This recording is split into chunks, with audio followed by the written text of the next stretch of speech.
Pretty Little Liars Summer School, Episode 4, When a Stranger Calls Back. How many of you have actually seen the movie When a Stranger Calls Back? The sequel, not the original. I mean, shit, how many of you have seen either the original, the sequel, or even the remake? I'll be curious on that. Yeah. Okay, so we'll jump right in. I'm going to say this up front. Everything...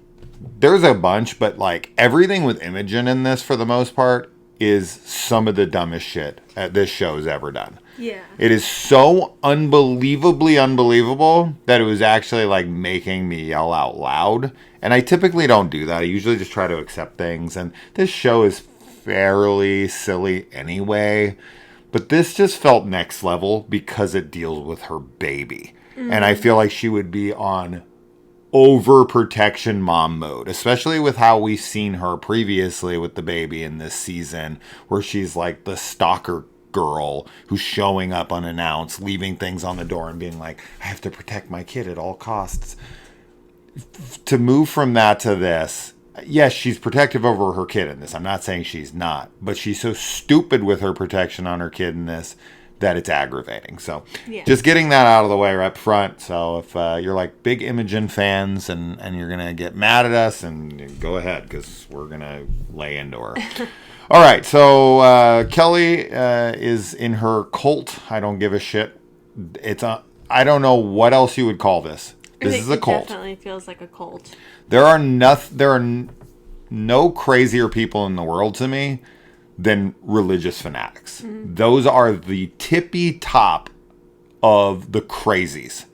Crazier than anyone else, in my opinion. Those people, because they're crazy and it's justified so that they never go and do anything about it. Yeah. Like people in their sphere, in their surroundings, they're like not allowed to call them out on it. Yeah. Like you can be the craziest fucking person. You can even just have like a mild craziness, and if it's not attached to a religious belief, people would be like, I don't know, man, I think you might need to see someone. Mm-hmm. But you can be the craziest person. You can be literally walking around, talking to yourself, literally think of anything basically that isn't illegal. Yeah.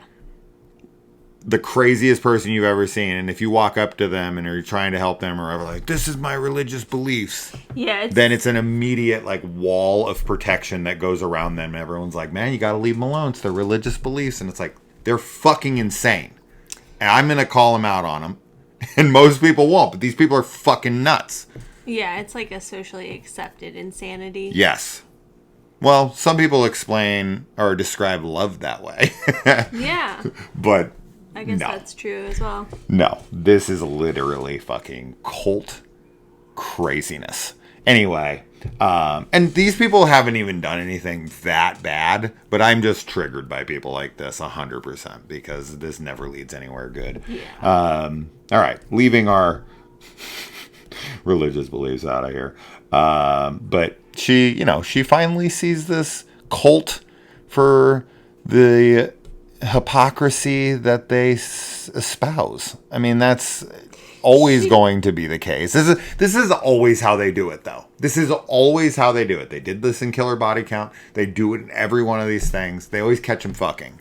Yeah. Because they are. Because they are. She does, like, find the hypocrisy, but then later in the episode, like, her mom sort of, like, she's abusing her and locking her in some creepy prayer room, and her reaction when she comes out of that, like, she definitely seems very defeated and deflated, and not as she's like apologetic, and it feels like something happened to her in there. I don't know if there was something else going on or if that's just like her reaction to being, locked in a small space for the night.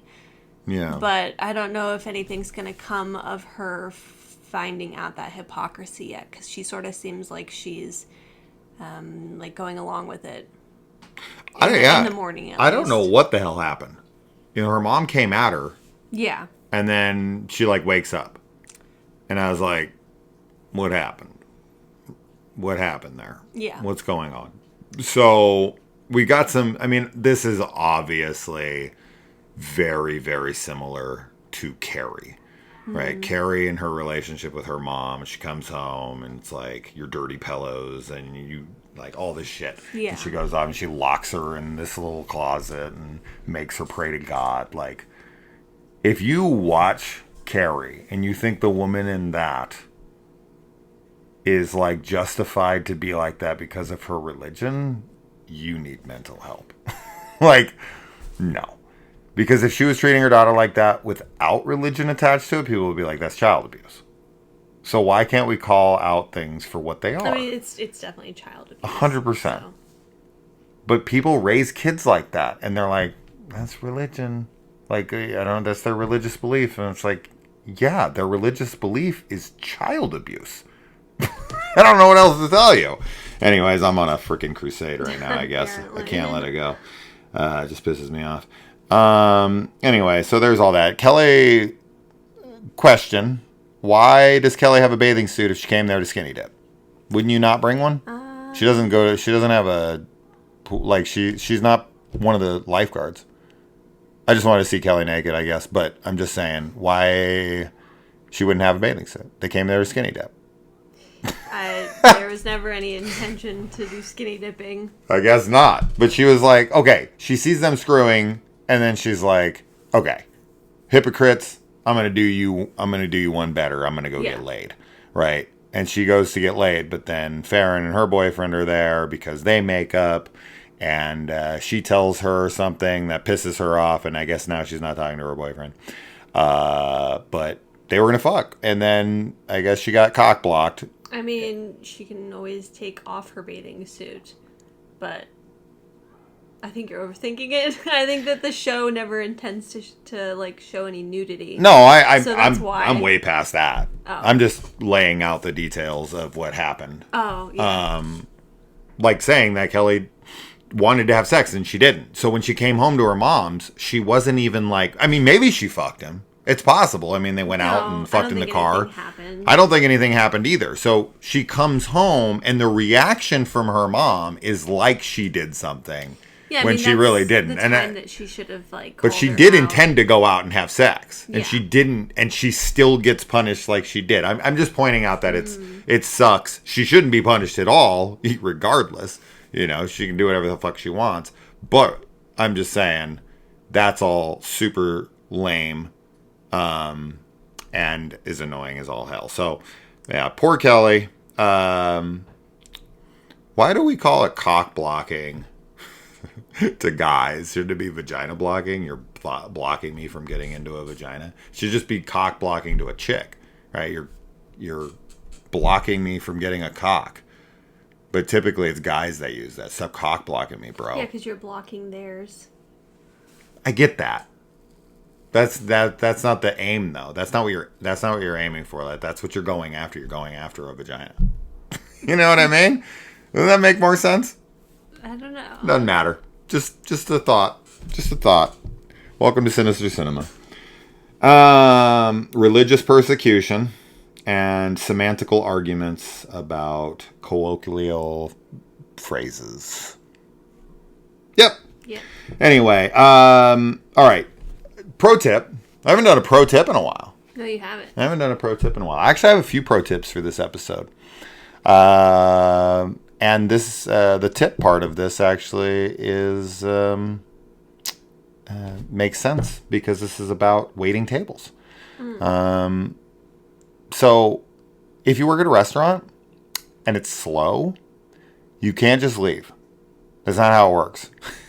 That's not how it works. Especially when one of you is already under suspicion. You can't leave, period. Zero, like, there is nothing.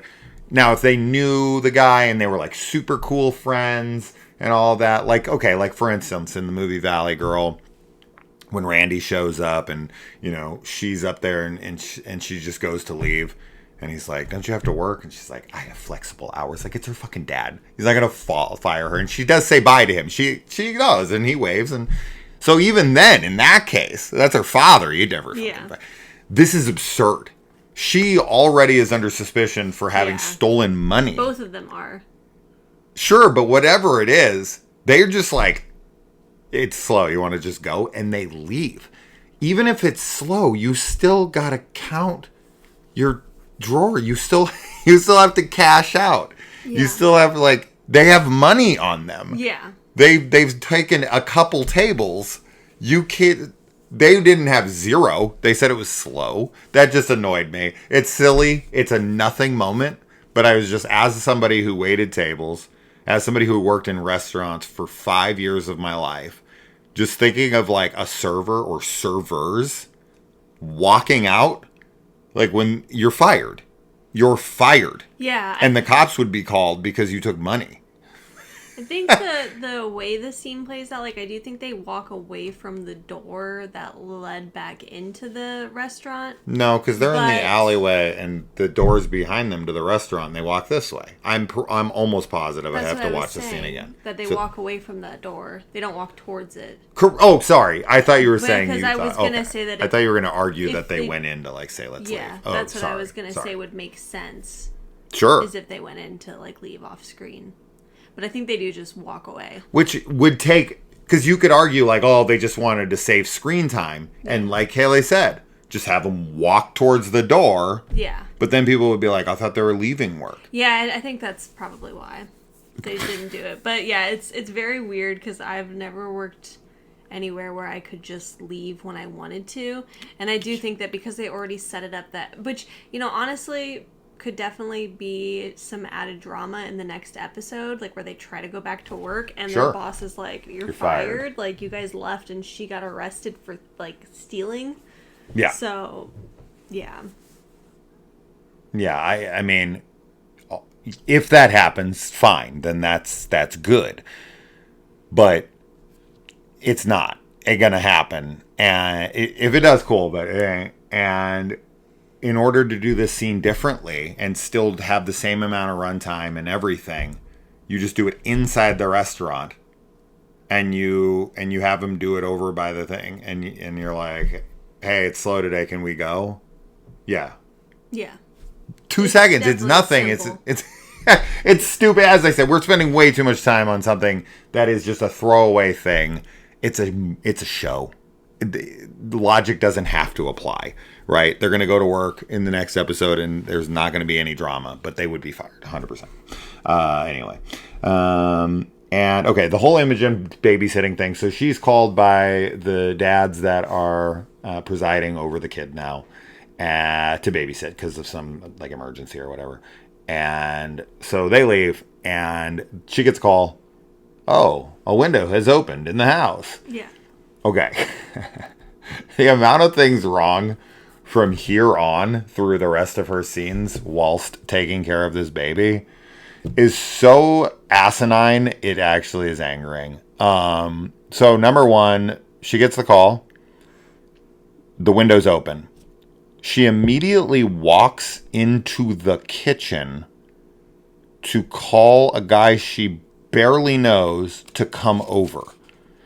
Okay, obviously the very first thing she would do is she would run to check on the kid. That's number one, instant reaction.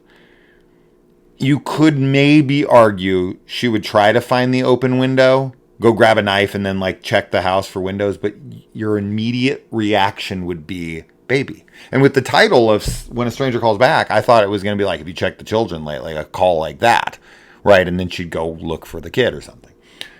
But no, she does not go look for the kid. She goes and makes a phone call to call a random guy she barely knows, gives him his address of where she's at, doesn't check on the kid for a while, and then when she goes upstairs and does check on the kid, the window to the kid's room is open.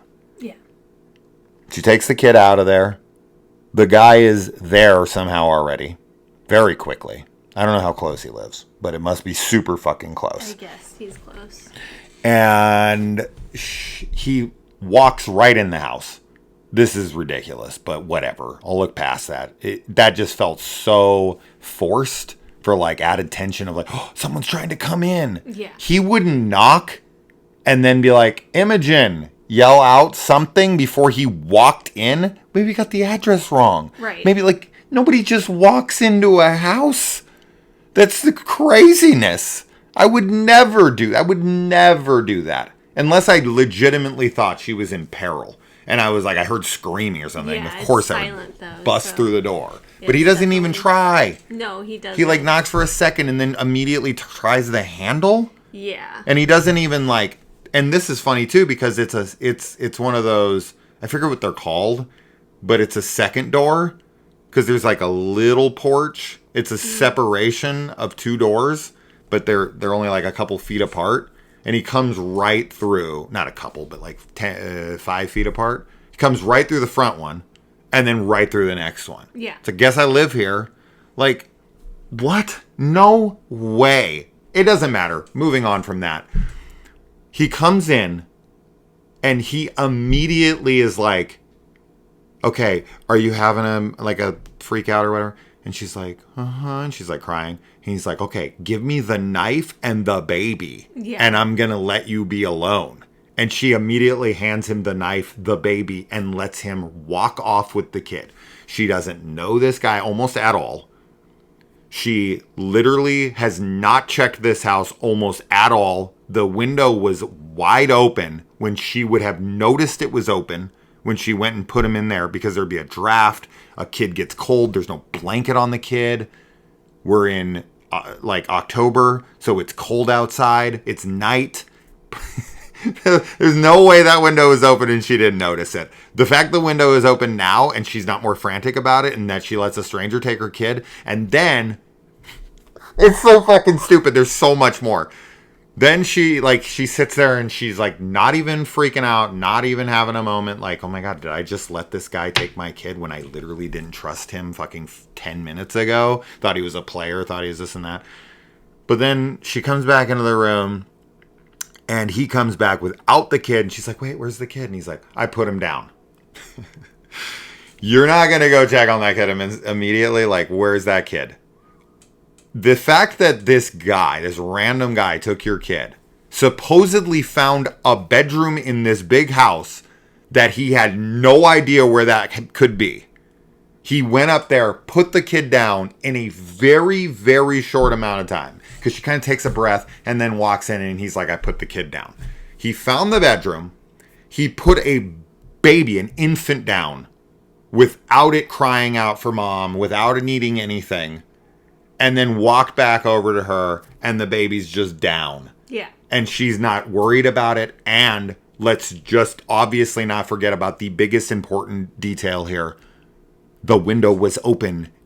There could be someone in the fucking house. Yeah, the fact that and you're not worried about it at all anymore.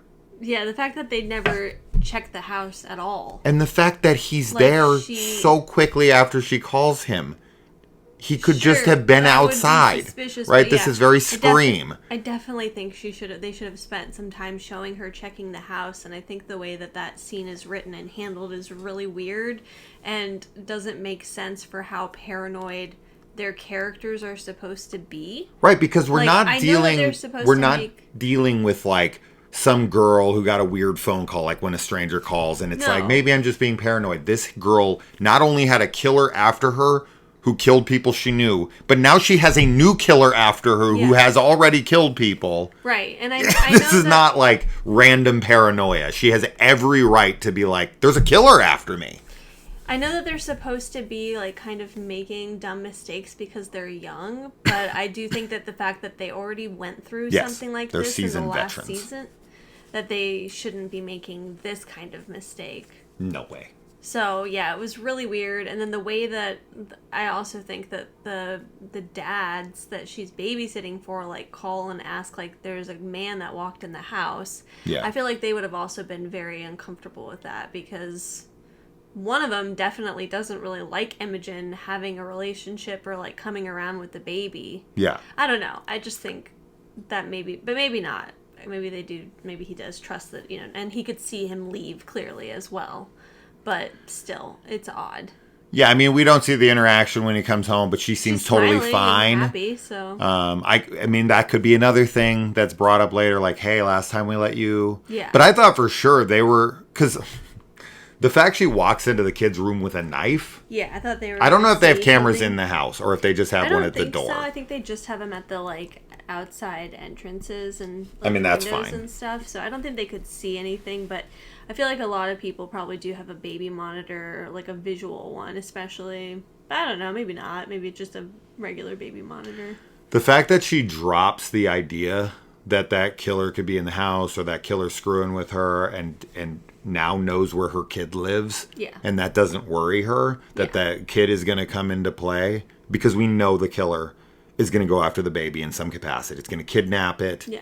That's what's going to happen. The baby's going to get taken and then the guys are going to call her like, did you take the baby? And she went, what the hell do you mean? That I would pretty much bet anything that baby is going to get screwed with and most likely kidnapped in this season. That's going to be like last episode thing to happen. Or the end of episode, the second to last episode. That'll be the cliffhanger of like, where's my baby? Yeah. Kind of thing. And they're blaming her like, no, I knew we shouldn't have brought you into its life. You brought your drama with it. Now our baby's been taken for your mistakes or whatever the fuck. So I can pretty much guarantee you that's what's going to happen there. Anyway, all of that stuff with Johnny and Imogen is so insanely dumb. I would love to hear a counter argument. I mean, usually these are those kinds of things where it's like, I don't know if you're overthinking it and this and that. I don't feel like we're overthinking this one. I feel like this is lazy ass writing. And, there's a lot of like tension that gets taken out of this show because of lazy writing. This happened last episode with Mouse. We complained about that with the whole, showdown in that wannabe Chuck E. Cheese. And it was just like not tense at all. She just hid in like a cupboard for a couple hours and then a fire was set off and then she just walked out. Like the fire wasn't used to draw her out because the killer couldn't find her and then like use the fucking smoke to make her come out and vulnerable. No, just walks right out. And then she's like talks to her girlfriends who are just conveniently right outside. Yeah. And she's like, they're back. Like, what, dude? Such lazy writing. Yeah. Such lazy writing. And this is also really lazy writing. I feel like every episode, obviously every character has to be given something to do. And the Tabby stuff here, I'm getting a little over the like skip, like trauma, like the fact that she films this Jaws in a movie theater thing and she's all excited about it. And then she has like a little flashback memory of like her and Skip brain. Is it Skip? Chips. Chip. I was like, that's not right. I'm freaking thinking about Valley Girl again. I got a little tip for you, Skip. For any Valley Girl fans out there.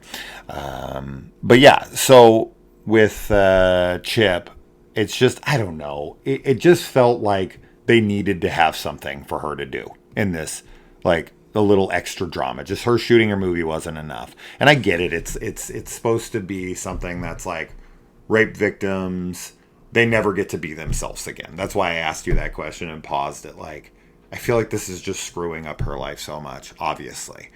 But that whole, like, her remembering and her, I don't know. It just felt like, okay, like, you guys thought of things together. You're friends. Like, you should be proud of this. We should move on. I don't know. It just felt like added drama for no reason, just to give her something to do in this episode. But maybe it's fine. Am I being a little too harsh on that scene? I think so. Okay. I don't think it happened that long. I mean, it's been like a year or less. I guess a year.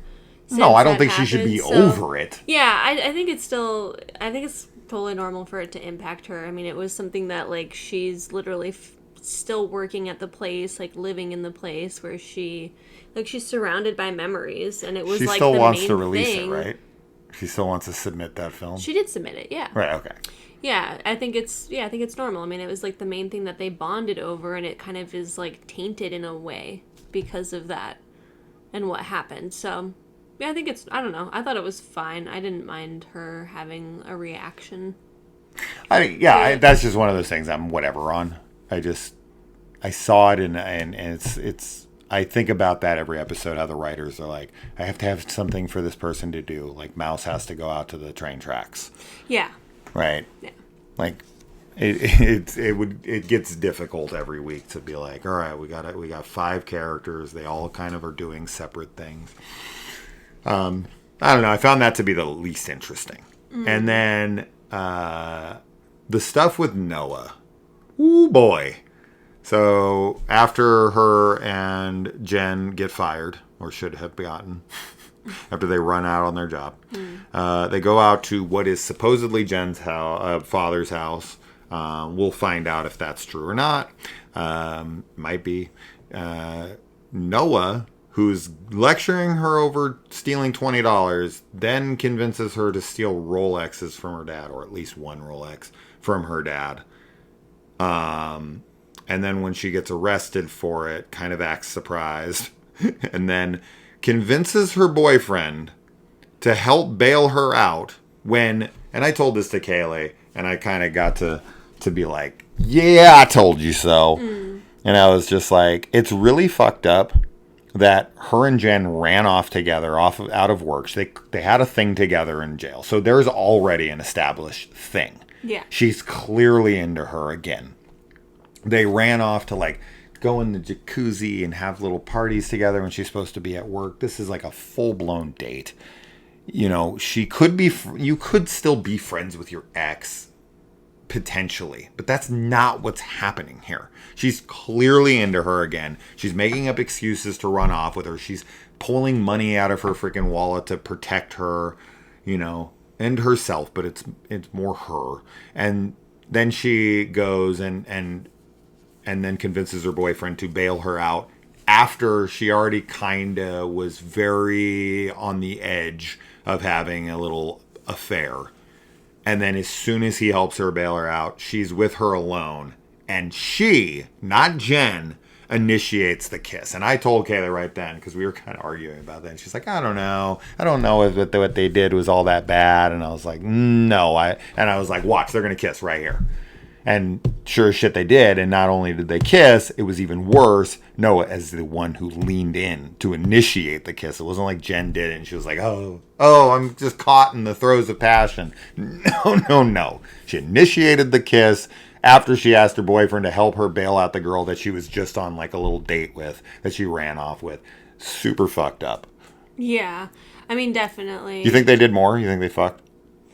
Seemed like they probably did. Maybe. I mean, either way, she's cheating on her boyfriend. Sure. Which is really not cool of her to do, but, yeah, I have a feeling that probably, I don't know. I don't know if it was her stepdad's house or whatever. I kind of feel like this was somebody else's house that she got No, it wasn't caught stepdad. in. It was dad. Or dad or whatever. Yeah. I feel like it might not be his place. Yeah. Like, I don't know how she would know it, but I don't know. I kind of feel like that's what's going to come out, is that she was lying to Noah. And Noah's going to be really upset that she bailed her out and, like, cheated on her boyfriend when she lied to her. I would think, yeah. I would think. Yeah.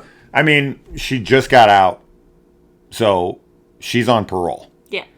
And when you're on parole and you break parole, especially committing a felony like that, oh boy. Yeah, it's going to You are going down hard. Now, it could be her father, and it probably will be her father, because it's going to be like Noah is going to go over there with her to make him drop the charges, right? And to confront him of like, why did you leave her? And it's going to be like this, we band together thing. And then her boyfriend's going to find out about it. Like, what the fuck? And it's like, no, I'm just trying to help her. And it's like, she's going to get herself deeper in, and there's going to be more drama. So that's going to give more to, for the writers to do with Noah during this season. It's going to be like the Jen saga. Whether or not Jen's in on this stuff, like our guess had been Christian working with Dr. Sullivan, so that was our theory. I don't know if that still holds up. I think there needs to have been a third person if that's gonna work. Maybe, I don't know, because supposedly Dr. Sullivan has a broken ankle or something, sprained. I don't know. She had a walking cast on. I don't know if they outright said what her injury was. hard to get admitted to a hospital and have them put a walking cast or walking boot on you unless you have some kind of injury. And then the bloody rose that shows up with Farron seems to be agile. It seems to be someone, so it's not her. Christian is seen to have been with Tabby during this time, or no? Wait, is Tabby with them when they go to the train tracks? Go ahead. Christian's not? Yeah, Tabby's with them, but Christian's not with Tabby. It's just the girls that go to that meet. Yeah, so then that meet up it could at be the Christian, like homeless camp. It could be Christian, but looking at the physical body, and that doesn't always mean anything because they can use, body doubles and purposely misleading body doubles. Yeah. Obviously, especially in something like Scream where Stu is so much taller. Right. Stuff like that. But regardless, I was looking at the body, and that's like, to what I can see, a clear female, because the breasts look like they are authentic, like actual breasts in the shirt from like cleavage that I could see and everything. So, and the skin appeared to be pretty white. So I don't think Christian would fit that, that person's body. And while Farron is being attacked, the girls actually find freaking Rose Waters. So couldn't be her. Yeah. Right? So could it be the doctor? Sure. But how'd she get admitted to a hospital and have a cast put on if she's not actually injured? So that should, from those three, the things I just said, that should technically eliminate all of them. Though, that being said, Christian is a prosthetic makeup artist. Yeah. He could make himself a chess piece with boobs. Yeah. Right? So that's possible. Yeah. Okay, so Christian's back on the table, and that could still work for him and Dr. Sullivan. Okay. So I'm still sticking with that. I still think it's them. At least Christian. I'm sticking with Christian. It was my guess, and he's still my go-to. I think they're going Scream 2 here. But I'm sticking with him for sure, and we'll stick with your Dr. Sullivan. Anyway, does Ash know how to read? Because when Ash is reading a right page, then flips the page, immediately crinkles it over, and continues to keep reading the right side page on a book. Just a weird note there, but I saw it and was like, no, that's not how books work. And let's see, last thing here, they find Rose, and she jumps into a wash. And I don't know if you've seen one before, but like that's like an inch of water or so that like washes down into like a ravine. Mm-hmm. So we see that. We see it clear as day. But they follow her as she jumps, and then there's nothing. Yeah. She vanished into thin air? Like, why didn't, like, if they were supposed to have hit the water and disappeared into the water, why didn't you film it in it? Like, you don't have to use that bridge that was there. You could use whatever fucking water you want. They would have 100% seen her body sliding down that wash and then into the water. Yeah. You couldn't miss it. It's a long wash and you can see the concrete under it. It's an inch. Like, you can watch the scene again. It's clearly running across an inch deep wash. I don't understand this scene. She's not gone. She wouldn't be gone that fast. It makes literally no sense. But she jumps to her death. She doesn't, but she does. She disappears. However, she does that. And they find out. The big moment. That Dr. Sullivan was Rose Waters' doctor. Which gives me hesitation now, because that's revealed way too early. Yeah, it is. So I don't know. But it could be an early reveal to take the suspicion off of her. Right. It puts it on her. Then they investigate it, and then they find out, no, it's not her. And then, the twist is... Or they find out it is her, but then the killings are still happening. So they're like, why is that? Like, we were with her. Yeah. Yeah. So, and then Farron has to hold this support beam. What was it called again? A girder. A girder. Yeah, I'd never heard that word before. I just know as a support beam. But she has to hold a girder for 2 hours. For some reason, Rose Waters has been watching too many Saw movies. Yeah. Because that setup there was 100% taken straight out of a Saw movie. Very much felt like a Saw film. I mean, even like it doesn't matter. But she does it, and then that was all a ruse. I thought it was going to be like just a distraction for like time, or that the killer would be like throwing things at him, or like mess with her. Sticking things into her body as she was holding it, or just tires her out so she's less of a threat. Right. So she's like aggressive and physically stronger than the killer. So the killer uses that opportunity to wear her out, to fatigue her body to the point where she can't fight. I wish they would have shown a little bit more of that with like, she now can't really stand up. And back pain? I mean, how this isn't a problem? She kind of has a little, but then she gets up and it's not a problem with the killer at all.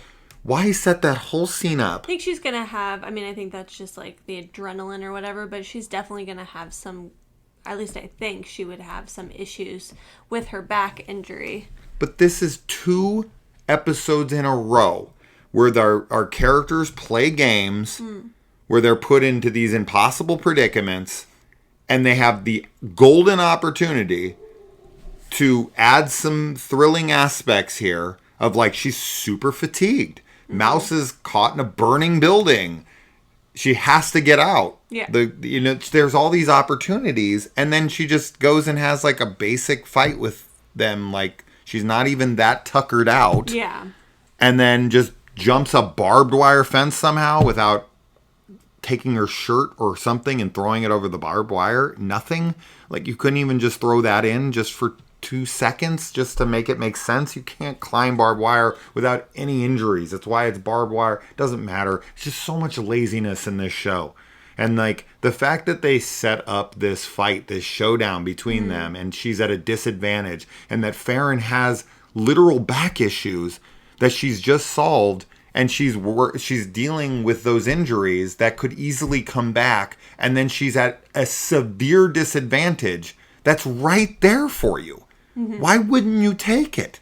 Why wouldn't you take that opportunity to be like, oh my God, my back, and she's like trying to fight the killer, but she can barely move? Yeah. You know what I mean? It's so lazy. Yeah, I definitely think that the like big showdowns between the girls and Rose Waters have been pretty like uneventful, or like very like unspectacular. Yeah. 100%. They're not noteworthy. They're not entertaining. Yeah. They're just so forgettable. Yeah. There's nothing happening to them. It's like, hide in a cupboard. Okay, there's smoke. Now just leave the building. What? Hold this thing for 2 hours. All right, now you're really tired. All right, fight the killer off and climb a fence. It's nothing. It's nothing. It's like the other stuff didn't even need to happen. Yeah. You know what I mean? Like, why make her even come to the place? Why make Farron even hold the beam? If you're not going to do anything with them. It just feels like runtime filler. Yeah, I agree. Especially when we already know you're never going to kill one of these girls.